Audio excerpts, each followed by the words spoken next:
I stand before you as an imperfect person who strives to be at one with all living things and the Creator of it all. I've made many mistakes and regret my failure at not ending this war sooner. Many irreplaceable, precious human beings have been taken from us, murdered. I take full responsibility for those deaths that resulted from inaction and delay. The only way to honor them is to make reforms that ensure that this tragedy will never happen again. Changes that lead to a brighter future and a more peaceful future. The struggle ahead is clear-cut. It is urgent. The people of the world must join hands together and act in unison as one people. A million voices with a single cry, freedom. A great wind prepares to blow, a storm not seen in our lifetime. We want our birthright. We demand our freedom. The perfect storm is coming. The towering wave prepares to sweep away the tyranny of evil men. A storm of protest. After the great wave has swept away all the evil men who have committed these crimes, when the criminals have been caught, when the armies have been disarmed, then it becomes time to look back ever so briefly. Then all eyes must look ahead. The future is the ultimate prize, the future of a world transformed. Anything else that is less than a new nation, anything less than a new world that lives in peace is unthinkable considering what we have been through. Domestic political reform itself will lay the cornerstone of these changes. Banish the money changers from the temples of the people. End the legalized bribery. End the use of private funds. Use the public treasury to fund the political selection of our representatives. Money enters the legal system as legal contributions, which buys influence and results in special interest garnering more money. More money, which again is used to buy more influence. It is a feedback loop that results in wealth concentrating into fewer and fewer hands, which continues to shrink the middle class and slowly strangle the man on the street, slowly strangle our democracy. Corporations often buy politicians with legalized bribes, but often politicians demand contributions from corporations, and they feel that they must give money to safeguard their financial interests or risk retaliation. This current system has institutionalized bribery and extortion. There are no other words to describe it. The way forward is clear. We must buy back government. Buy it back for the people, using public funds to finance our elections. Establish political parties that are not beholden to the current dysfunctional system. To break the vice-like grip on the status quo is our goal. To hold open primaries among a whole field of candidates and to choose two of the most popular, and then to choose a second time between the two. This will remove the emphasis upon parties and parties that control the legislative process and will instead focus on ideas of the two most popular individuals. Sunlight is the best disinfectant. and it should shine into every corner of the people's business. No secrets, no hidden documents, no secret votes, no secret funds. Let sunshine do its work. When I was very young, I watched the idealistic young adults take to the streets trying to stop wars and trying to transform the world they lived in. They were only 18. A children's crusade. But they had the courage of their convictions and the invincibility of youth. I dreamed, even as a child of 8 or 10, I dreamed of a world transformed, and that their great experiment would transform our society and our world into a place where people were truly free from want and truly free from fear. I thought that society was slowly moving towards perfection, and in time, all men and all women would have the veil lifted from their sight and see that they were all brothers and sisters, one family of mankind. But society is a human construct,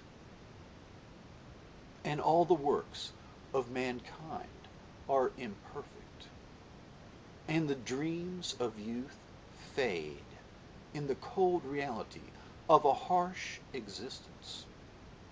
Some of these dreams were realized, and many remain unfulfilled. Visit the graves of our prophets and read the inscription written there in the hard, cold stone. Come, let us slay the dreamer and see what becomes of his dream. We are a people still in search of our future, people in search of a society, people in search trying to fulfill the promise of America, attempting to create a more perfect union, a society in which all of us are given an equal chance to succeed, a level playing field. Our world that we have created is one of innovation and constant social change and constant technological change. Traditions give us comfort, but we long for the comfort of memory of the past, but we willingly suffer the pain and discomfort of constant change to bring about a better future, a possible future. Our nation has a positive vision of the future, and this belief in a better tomorrow guides our hearts and our hands. We have made mistakes along the way. We are not perfect, but most of these mistakes were largely mistakes of the heart. At times, our idealism was used against us to wage wars of conquest, but the people reject the idea of empire. Americans have always viewed themselves as defenders of freedom and defenders of the weak against the strong. The future that we seek to realize is a singular vision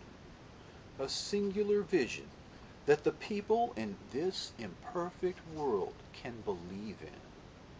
Private interests and foreign entanglements have been our worst mistakes and greatest danger. We must not ignore the wisdom of the common people. We must not ignore the people. Today, to do so is to violate our political heritage and to court our greatest danger. Many mistrust and fear their government, and today many feel that their voices are no longer heard.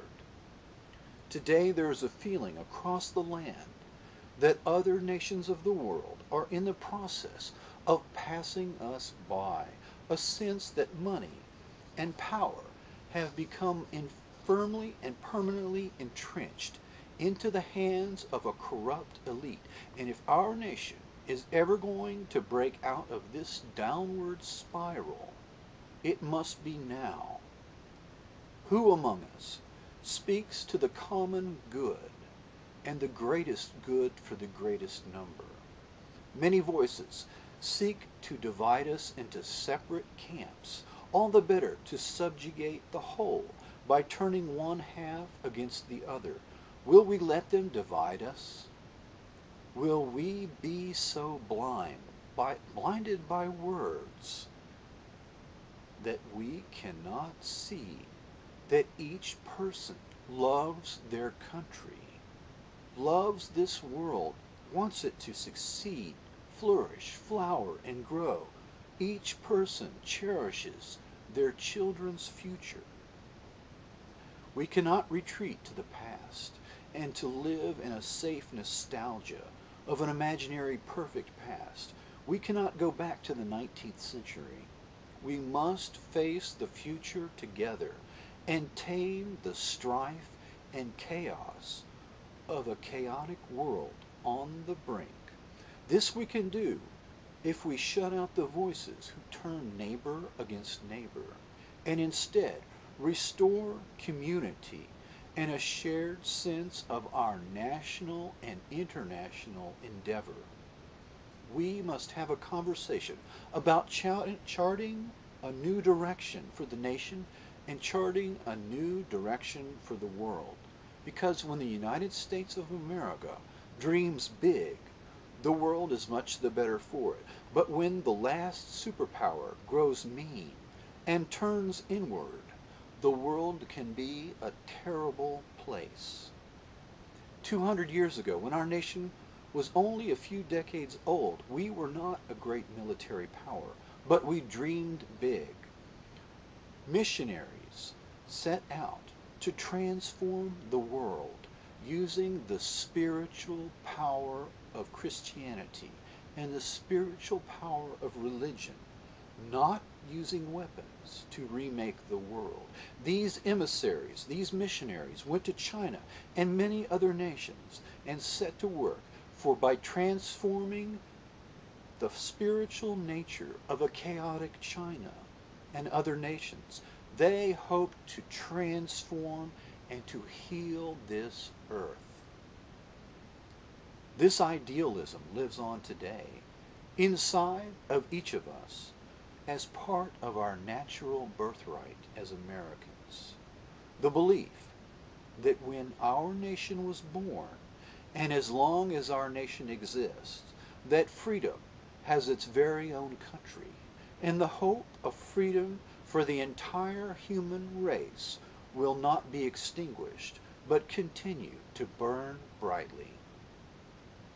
So I stand before the people of this world to propose a new birth of idealism and a new birth of freedom.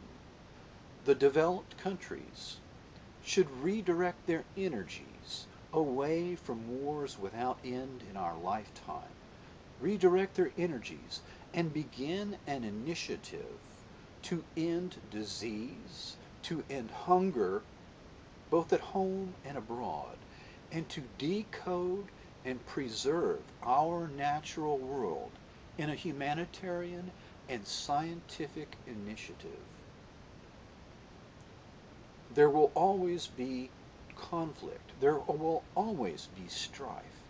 But through collective security agreements and robust international courts to enforce the rights of man and to mediate disputes, we, the people of this good ship Earth, will turn our energies away from war. I propose that the world begin to phase in this scientific and humanitarian initiative designed to end hunger and disease as we know it, and to decode and preserve our natural world for the future generations. The defense industry and the intelligence industry are spending incredible amounts of our resources. They are the driving political and economic force in the world today. Most scientific research at the university level is funded by the Department of Defense. The United States alone spends $1 trillion a year on military defense and intelligence security, more than the rest of the world combined. The money spent on defense during the Cold War equals the value of everything in the United States except the value of the land itself. Imagine every house, every car, every machine, every physical object in our entire country. This represents the amount of wealth spent by the United States for defense during the Cold War. I am proposing a different path. This formula of wartime spending was adopted after World War II, essentially to keep our economy functioning at an artificially high level to forestall unemployment and recession. The historic means of securing our people from foreign threats was defense spending on weapons of greater and greater destructive power. In the nuclear age, the creation of weapons technology and weapons of greater complexity and greater destructive power do not make us more safe. The nuclear arms race was a race that led nowhere. On more than one occasion, the United States and the USSR came close to destroying each other in a nuclear holocaust. The world is changing. The world is changing to a multipolar world, meaning a world of nations that are more or less equal. This new reality is similar to the world 100 years ago. In Europe, many established nations, the old established empires, were coming to an end. Many nations were at parity or equal with each other. These multipolar nations competed for supremacy and made alliances to protect each other. A single spark set off a cascade of events leading to all the nations of Europe going to war against each other at the same time. This war was more terrible than they could have imagined due to new weapons technology that literally killed 1 million men in a single battle. Today, the world is moving towards a similar period where no one country dominates completely, and many nations are maneuvering for advantage and forming alliances. This leads to the possibility, and perhaps the inevitability, of a similar scenario that leads to war between different allied nations. This war will be different because it would involve nuclear weapons, and there will be no clear winners, only those that are dead and those that are still alive. The quest for more weapons and weapons technologies of greater and greater destructive power will not end in better security unless this method of peace and security is changed, and the emphasis is placed upon other priorities. It is clear that the coming century will be a time of never-ending arms race and eventual general warfare. It is time to think about another way to ensure peace and security. Soon, the United States will no longer be able to ensure peace. The U.S. will no longer be able to be the world's policeman and protect the weak from the strong. Perhaps this is no longer desirable for the United States taxpayer or the wider world. Peace and security do not reside in building the next big secret weapon. Collective security agreements can establish an international military force to guarantee the peace and defend all international borders. By shifting to a collective security regime instead of every nation for itself, it will be possible to change the emphasis in society and to return to the spiritual, humanitarian, and scientific basis for changing and organizing the world. The world needs change, but not change from the barrel of a gun. In the words of General MacArthur, who ran the occupation of Japan after World War II, "Send me bread, or send me bullets. Collective security will allow the natural resources used by nations to secure their physical security and to secure their borders to be used in an international initiative of scientific and humanitarian goals for gradually engineering and creating a more peaceful world. We are not proposing unilateral disarmament, nor are we advocating isolationism. The central idea is to engage the entire world in humanitarian goals of ending and controlling hunger and disease in the lesser developed world. In addition, scientific research to maximize renewable resources and to preserve our natural world for future generations. These programs will identify a small country and offer the people there a plebiscite, a vote, to accept or reject a caretaker arrangement that promises to increase the standard of living, increase the life expectancy, increase educational attainment, and the preservation and management of renewable resources. A commissioner born in that country will be chosen to run the program with the help of a resource committee made up of people who possess the necessary skills and experience. The program will be coordinated by the United States and other developed nations, including government agencies and non-government agencies and organizations. The basic concept is similar to the practice of buying failing companies, replacing the dysfunctional management and turning around the dysfunctional corporate culture and the practices around which resulted in failure, and this resulting in future profitability and a more efficient organization. Ideally, the initiative should begin within the smaller nations themselves.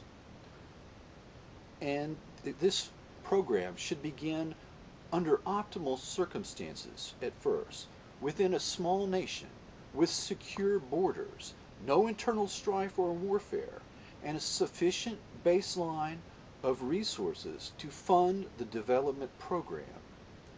This rather slow and ponderous method will emphasize real quantifiable goals and use the success stories to motivate other nations to participate in this program.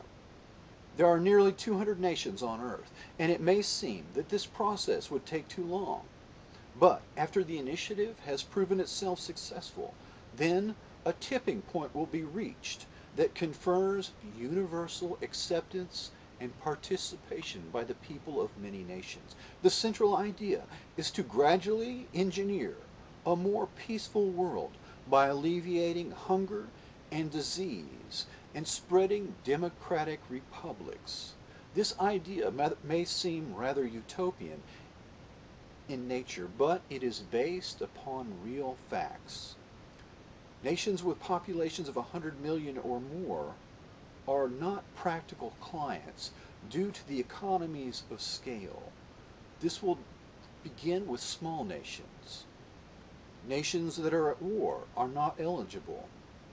The plebiscite, the vote, will offer the people numerical goals in educational attainment and numbers of schools, numbers of hospitals and clinics, life expectancy targets, numbers of infrastructure projects, roads and bridges. In short, the international community will be offering clear numerical goals and packages in exchange for limited control for a defined period of time. The relief from starvation, the relief from poverty and ignorance will not by itself magically transform the world into a utopia, but it will reduce the background noise of chaos and drain the swamp that breeds animosity, hatred, and revenge. The United States of America orchestrated the Green Revolution in the 1960s, and our agricultural science allowed larger populations to feed themselves and to escape famine. The new initiative will give people a choice of what kind of country they want to engineer with real numerical goals and results within a finite period of time.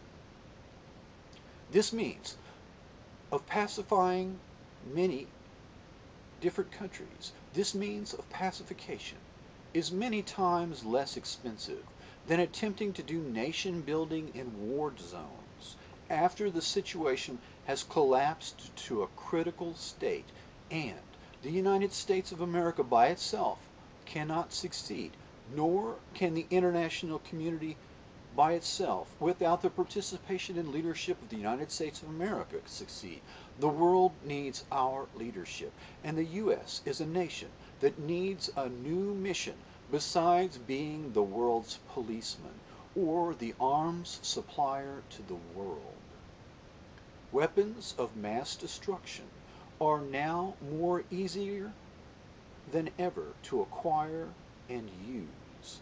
The only effective manner of securing the peace is to make a world in which people do not feel driven to carry out terrorist attacks and attacks using weapons of mass destruction to accomplish mass murder. Let me please quote the famous pacifist, General Dwight D. Eisenhower. Every gun that is made, every warship launched, every rocket fired signifies in the final sense a theft from those who hunger and are not fed, those who are cold and are not clothed. This world in arms is not spending money alone. It is spending the sweat of its laborers, the genius of its scientists, the hopes of its children. This is not a way of life at all in any true sense. Under the clouds of war, it is humanity hanging on a cross of iron.